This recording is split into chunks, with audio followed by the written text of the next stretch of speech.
James was cross. The fat controller had sent him to collect Welsh coal for Henry. He grumbled as the trucks bounced behind him. "It's not fair. I have to cover Henry's trains when he's sick, and now I'm his errand boy? Ridiculous!"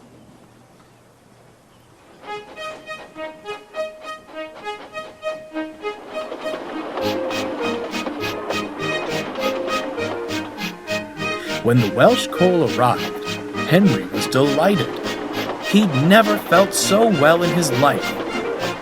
The fat controller had signs placed near the coal bunker, which read, "Special Welsh coal, for Henry only."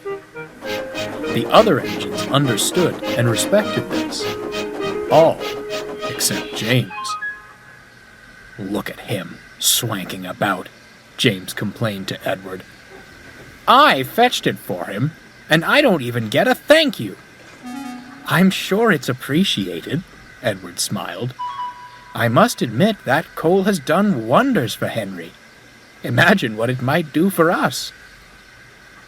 Edward meant this in jest, but James smirked.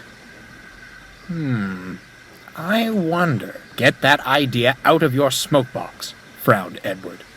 "You know full well not to take that coal. Poor Henry has suffered enough. He doesn't need you pilfering the one thing that's making him better." James said nothing more, but he began making a plan. Over the next few days, James pestered his crew about the coal. No matter how he asked, the answer was always no.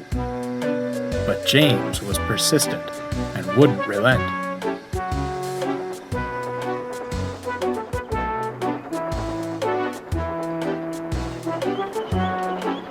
"He's insufferable," grumbled the driver.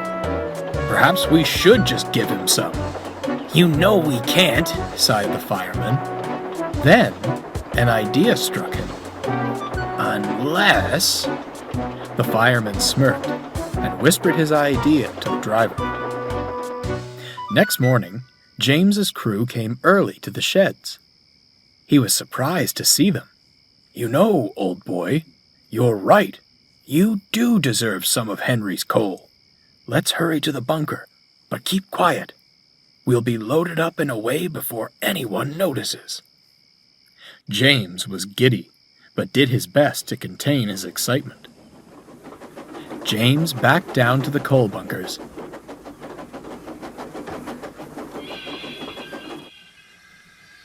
He couldn't see what his fireman was doing, but he didn't give it a second thought.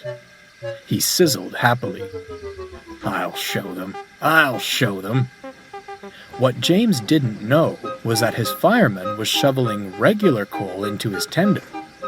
James had forgotten the bunker the other engines used was right next to Henry's.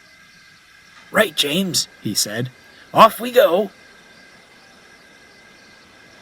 James puffed away as quickly and quietly as he could.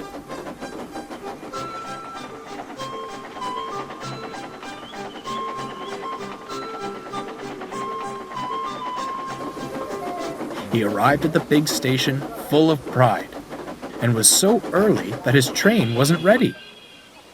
"Never mind," he scoffed. "I'm so strong, I'll have this sorted in no time." James set to work, smoothly shunting the trucks in line.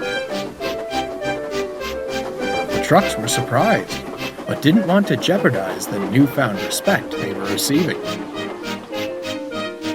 Soon, all was ready, and the guard blew his whistle. "Here we go! Here we go!" James chortled. James took off like a rocket.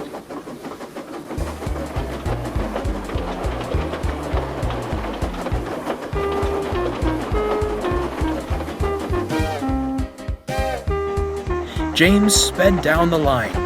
Hillsides and houses were a blur, and children pointed in amazement as he passed.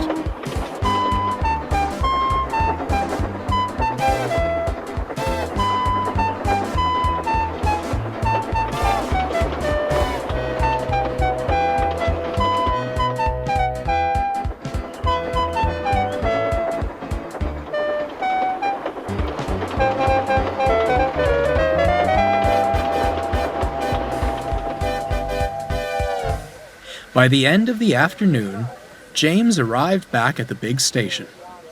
He was sizzling in a siding, feeling very pleased with himself. "Couldn't be better," he smirked. "Why waste that special coal on an engine like Henry when I make much better use of it?" "I beg your pardon?" James gulped. Walking towards him was the Fat Controller. "I had come to congratulate you on your fine work today," he rumbled. "But it appears we have another matter to address. As far as I'm aware," continued the Fat Controller, "only Henry is permitted to use that coal. Now, is your name Henry?"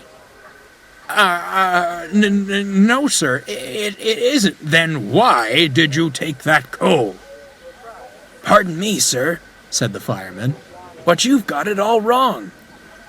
By the time he'd explained the trick, James was aghast. "So, all day I've been using regular coal?" The driver, fireman, and even the Fat Controller burst out laughing. James blushed.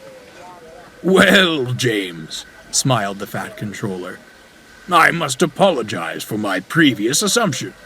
You did do a splendid job today. Hard work does not go unappreciated on my railway." He paused. James grinned in anticipation. "As such, you will continue with Good's work for the remainder of the week." James was speechless. "Now that we know what you're really capable of, it should prove no challenge for you. Besides," finished the Fat Controller, "I'm sure it will dissuade you from any further schemes of taking Henry's coal."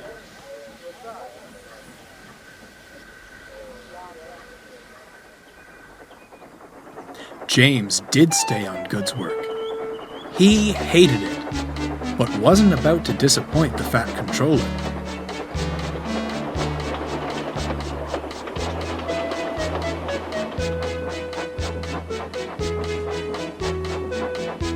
He was going back to the sheds when he saw Henry and Percy at the coal bunker. "You know, Henry," giggled Percy, "this coal makes me feel stronger than ever." "Sounds to me like you've taken James's special coal." James said nothing. He just sulked in the shed.